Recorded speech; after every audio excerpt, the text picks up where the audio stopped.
Hello students, आज हम electric field का जो अपना नेक्स्ट टॉपिक है बहुल आवेशों के मध्य बल एवं अध्यारोपण का सिद्धांत वो पढ़ेंगे। देखो, इसके अंदर बात आती है बहुल आवेशों का, मतलब यहाँ जो चार्ज की बात करें, हम बात कर रहे थे कूलाम के नियम में कि भाई चार्ज Q1 और Q2 हमने क्या ले लिए, दो चार्ज लेते हैं। तो इनके लिए अगर अपन ये दो चार्ज हैं, इनके ज़्यादा अगर चार्ज कर देते हैं तो इनका जो फोर्स आता है उसका मान क्या प्राप्त होता है। तो ये जो हमारा नियम कहता है, सिद्धांत क्या कहता है कि अगर हम क्या लेते हैं, कोई एक स्थिर आवेश ले लेते हैं, कोई स्थिर आवेश हमने क्या ले लिया, Q0 ले लिया, और फिर अन्य दूसरे स्थिर आवेशों के साथ में, क्योंकि दो आवेशों के मध्य ही हमें क्या निकालना है, विद्युत बल निकलेगा। अगर दूसरे कोई अलग अलग Q1, Q2, Q3 ऐसे करके क्या लेते हैं हम, दूसरे अगर क्या लेते हैं हम आवेश लेते हैं, तो इनके मध्य जो हमें बल प्राप्त होगा उनका क्या रहेगा, सदिश योग के क्या आता है, ये तुल्य प्राप्त होता है। अर्थात हम इसकी डेफिनेशन से कह सकते हैं कि सिद्धांत के अनुसार किसी स्थिर बिंदु आवेश पर अन्य स्थिर बिंदु आवेशों के कारण लगने वाला परिणामी बल उस आवेश पर अन्य प्रत्येक आवेश के कारण लगने वाले अन्य बलों के सदिश योग की क्या होता है, बराबर होता है। जैसे फिर हमने 0 लिया, 1 लिया, 2 लिया, तो इनकी जो टोटल जो हमारे पास जो फोर्स आएगा वो क्या रहेगा, F1 सदिश, इनकी हर जो अलग आवेश है उसके बल के क्या आएगा, सदिश योग के क्या आता है, तुल्य आता है या इक्वल आता है। जितने भी हम क्या लेंगे यहाँ पे जो चार्ज के पॉइंट्स लेंगे उसके अकॉर्डिंग ही इनकी क्या होती जाएगी, संख्या हो जाएगी। अब हम क्या बात कर रहे हैं, इस चीज़ को प्रूव करने के लिए हम बात करेंगे कि कोई भी, जैसे हम माध्यम नहीं ले रहे, निर्वात के अंदर बात करेंगे। निर्वात के अंदर हम क्या ले रहे हैं, कोई Q0 आवेश है और जिसके सापेक्ष हमें क्या निकालना है, अलग अलग बिंदुओं के लिए बल का मान निकालना है। और हम आवेश क्या ले रहे हैं, Q0 आवेश, Q1, Q2, Q3, Q4 ऐसे करके हमने कितने आवेश ले लिए, n आवेश ले लिए। यानी हमने टोटल आवेश Q1, Q2 करके कितने आवेश ले लिए, हमने Qn आवेश ले लिए। जहाँ इसके जो इसका बिंदु O है, इनसे जो स्थिति सदिश है इनकी क्रमशः कितनी है, जो Q0 अपना क्या है, जो स्थिर बिंदु आवेश है एक, उससे जो स्थिति सदिश है इसकी कितनी है, R0 है।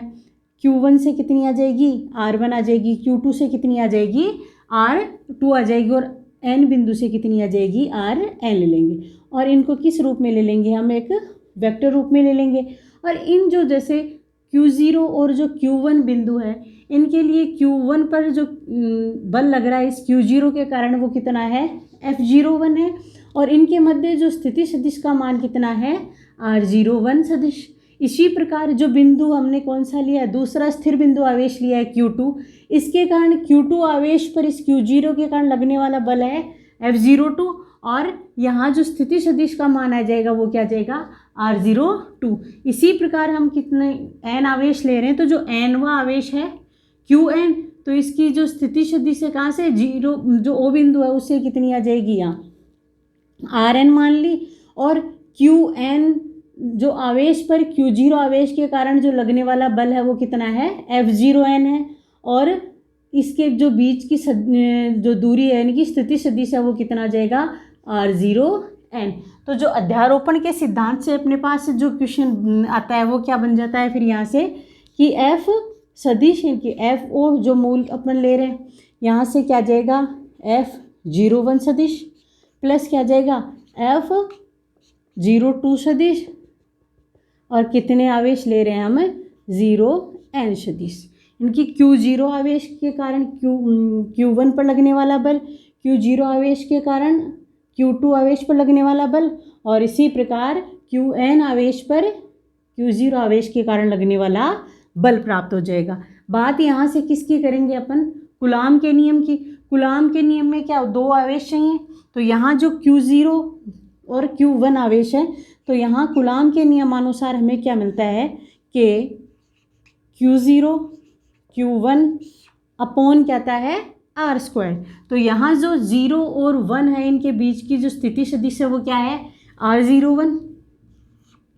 तो ये क्या जाएगी, R01 सदिश होल स्क्वायर इनटू क्या जाएगी, डायरेक्शन, तो क्या जाएगी, R01 cap plus next Q0 और Q2 है कि Q2 आवेश पर Q0 के कारण लगने वाला बल क्या जाएगा, K Q0 Q2 upon R0 2 का होल स्क्वायर इंटू क्या जाएगा R0 2 की कैप। और इसी प्रकार हम किसकी निकाल लेंगे, n आवेशों के लिए क्या प्राप्त हो जाएगा, K Q0 Qn upon R0n का स्क्वायर इंटू R0n की क्या जाएगा यूनिट वेक्टर आ जाएगा। यहाँ से हम क्या करते हैं, जो कॉमन आ रहा है उसको क्या ले लेते हैं, कॉमन ले लेते हैं। तो यहाँ हमारे पास क्या कॉमन आ रहा है, सब में क्या आ रहा है, K Q0 आ रहा है। साथ में ही हम एक चीज़ और कर देते हैं, इसमें जो ये यूनिट वेक्टर है उसको किस में, सही फॉर्म में लिख देते हैं यहाँ पे। तो जो इसकी सही फॉर्म आ जाएगी वो क्या प्राप्त हो जाएगी, हमारे पास है R सदिश बटा मॉडुलस ऑफ R। तो यहाँ से क्या जाएगा, K Q0 तो क्या आ रहा है, बाहर आ रहा है, तो इसको तो लिख देते हैं बाहर। और अब लिखेंगे क्या, Q1 इंटू क्या जाएगा R01 वेक्टर अपॉन क्या जाएगा R01 वेक्टर का होल स्क्वायर तो था ही, और इसके साथ में भी क्या लिख देते हैं, ये R01 वेक्टर का मॉडुलस आ जाएगा।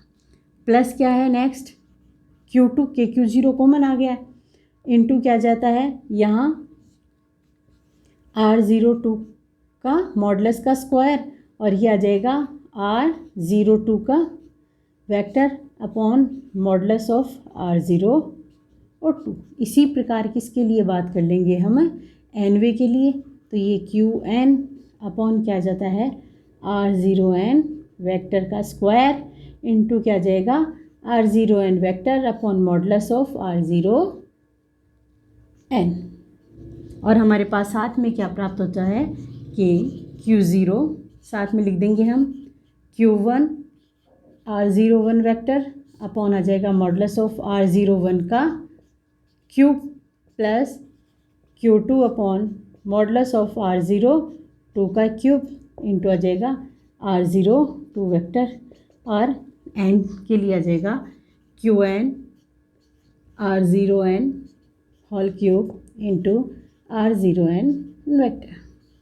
तो हम इसको साथ में लिख सकते हैं, सिग्मा फॉर्म में क्या लिख देंगे, K Q0 कॉमन है, यहाँ हम क्या मान लेते हैं, I का मान ले लेते हैं, I इक्वल टू ले लेते हैं 1 to n, और ये Qn है, Q2 है, Q1 है, तो यहाँ क्या ले लेंगे हम Qi अपॉन मॉडुलस ऑफ क्या जाएगा R0i इंटू क्या जाएगा R0i का वेक्टर। तो इस तरीके से हम लोग क्या निकाल लेते हैं, जितने भी आवेश होंगे उनको हम क्या लिख सकते हैं, अगर एक साथ लिखना चाहें तो ये हमारा उसका क्या जाएगा फॉर्मूला जाएगा कि जो अध्यारोपण के सिद्धांत के अनुसार जो टोटल फोर्स है हमारा क्या प्राप्त हो जाएगा, KQ0 सिग्मा QI R0i का vector upon modulus of R0i vector का क्या जाएगा होल क्यूब। यहाँ पे अपना जो बहुल आवेशों के मध्य बल और अध्यारोपण का सिद्धांत होता है वो टॉपिक फिनिश होता है। मिलते हैं फिर अगले टॉपिक के साथ। Thank you.